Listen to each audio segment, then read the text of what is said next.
Just follow this simple principle and start to run out way more racks in the future. And you don't even need to improve your shot making ability or cue ball control, and it will still work. So let's break the rack and take it to the test.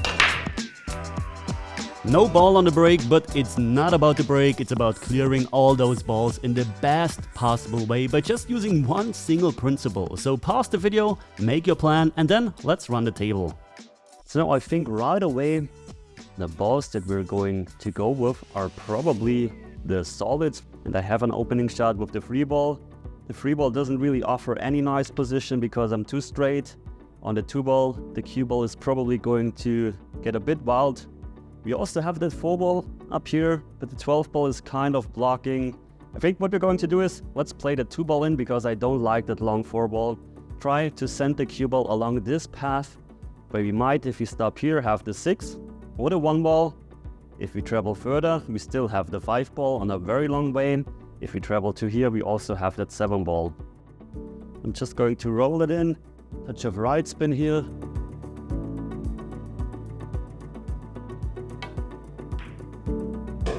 You can see cue ball kind of travels towards the 5-ball. Didn't want to add any more right spin, and now we're basically in the worst possible position because for the 7-ball, we have to cue over that 8-ball. And for the 5-ball into the side, this one is makeable, but the cue ball will really go wild. So we still can't really have a control plan yet. We're still trying to get control, gain control, get a nice position where we really know what's going to happen. So here, when I'm playing the 5-ball into the side pocket, which is basically the only option we have, the cue ball probably goes to here. And I think I'm just going to add a touch of left spin so that the cue ball goes more into this direction. Because without, the cue ball goes more into this direction where we're more likely to not have a shot. So this is more of an educated guess. You can't always know what's going to happen. Sometimes you just need to play with an educated guess. Main focus is to make the 5-ball, so don't try to do anything crazy.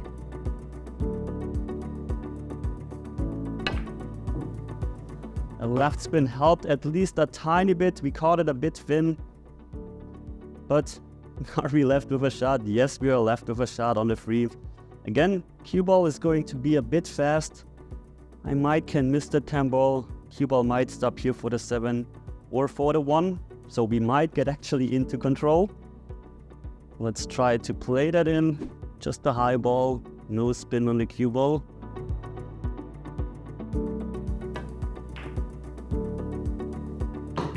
And now we're finally in line. You see, it took a while, but we made kind of the right shots, kind of the right decisions to finally be in that position. Now we still have some things to do.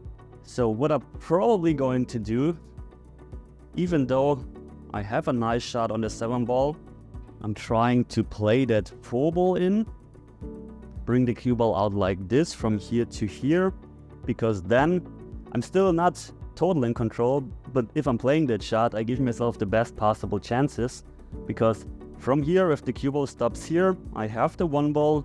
If it travels further, I have the 6-ball and the 7-ball. If it travels to here, I still have the 6, the 7 and the 1-ball. So this shot gives me, again, the best possible chances to have a makeable shot, to continue my run and even to choose from 3 balls. So this is why I'm deciding to play this shot. Of course, I could also try to play that 1-ball, then over for the 4-ball. But then if I'm straight on the 4-ball, if I have that angle on the 4-ball, it's very, very difficult to get back to those balls. This is why I don't want to do this right now.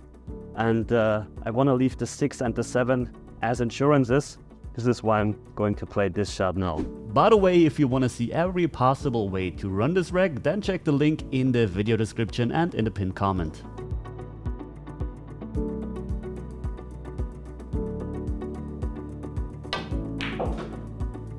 Decelerated a bit on the shot, but as you can see now, just as I mentioned, if the cue ball just travels to here, we still have that 6-ball. Of course, it's a bit of a longer shot, but as I mentioned, I just did this to give myself the best possible chances. So very, very interesting rack. We really had to work so far on every single shot. So now from the 6-ball, the good news is, again, I can bring the cue ball towards here where I have the 7-ball and where I also have that 1-ball. However, what I would actually like to do is to clear the 7 ball before, because imagine I'm here on the 1 ball where the cue ball drifts into that direction. Once again, I have a really difficult time to get onto that 7 ball. So every single shot so far I tried to have multiple options and we're still not in control, so we have to do that once again. Let's finally check if the 7 ball passes that 15 ball. Yes, it does. So the even better news is, if we play the shot, the cue ball should run towards here, and if we underrun the position, we still have that 7 ball into here. So this is very important to check those things, but let's try to get a straight in 7 ball here. Just a tiny bit of right spin is required.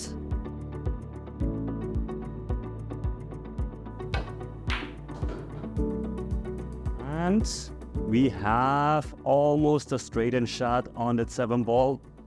Now still a bit tricky, we always have to work and we still have to work on that one.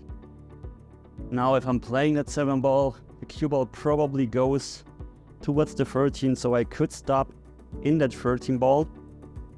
Basically the only option I have. If I'm playing that 1 ball, trying to bring the cue ball around from here to here, I could do this if the 7 ball would pass into this corner pocket, but it's blocked. So here I really need to bring the cue ball precisely to that point. This is where I'm probably going to try to run into that 13 ball. Just stop here, because as we saw before, the 8 ball passes into this corner pocket. This is why I'm deciding to do this here. But just slightly run into that 13. This is nice, this is perfect. Now what I could do is just play a stop shot, give myself a longer shot, or trying to actually force it a bit, stun it into the rail and back out. Comes a bit with danger, easily underhit where the cue ball ends here, easily overhit where you accidentally bring it to here. What I could also do is draw all the way back to have the 8 ball into the side pocket. And I think this is actually what we're going to do, because I don't want to leave myself this long, difficult shot where it just barely has to pass the 14 ball, when here I have a huge zone for the cue ball. Of course, you need to be good at drawing the ball precisely or roughly into an estimated area. But this is, for me at least, I think the safer way. And even if you get too short, which I did here, so this is our straight line, so the cue ball still needed over 1 diamond more, I still have a very, very makeable shot, which is a whole lot easier than playing the 8 ball from here. So let's play the 8 ball in. Really interesting rack. I mean, it was a bit messy.